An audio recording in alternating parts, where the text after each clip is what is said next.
kid, and this is personal to me. My parents were deported when I was a kid, and Emiliana Guerreca is the president of the nonprofit Women's March Foundation, one of at least a dozen activist groups calling on people to protest in LA Saturday.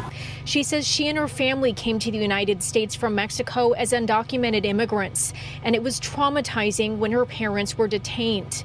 we were left in the States. We couldn't find them, an auntie help care for us, then a neighbor. Like, we didn't know that person. She says it took months for them to reunite, and it took 20 years for them to complete the complex process of becoming U.S. citizens. No one voted for the chaos and the cruelty that is happening. So what people voted for was an enforcement of immigration laws. So she hopes the protests will encourage a conversation in this country about what immigration reform actually looks like. Some businesses in Little Tokyo boarded up their windows in anticipation of large crowds that may get out of hand. But this has now been ratcheted up to the next level. An 8 p.m. curfew in effect since earlier this week has helped curb some of the violence. Than the official tally thus far. I'll add one other point. I think a lot of people are very clued into what Trump has been doing recently in the militarization of Los Angeles, sending in the military to create a crisis that did not exist before.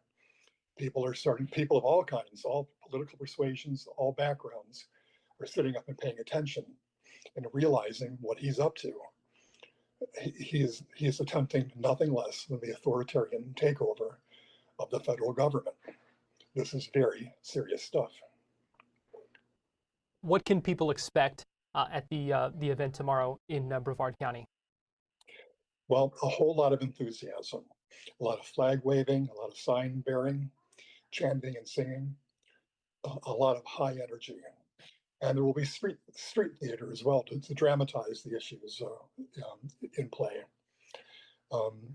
All four corners of the intersection, US 1 at State Road 520 in Cocoa, will be clogged with people. People lined up all up and down the streets. Probably more people than we can safely contain. We expect that degree of enthusiasm. Are you concerned about it getting out of hand at all?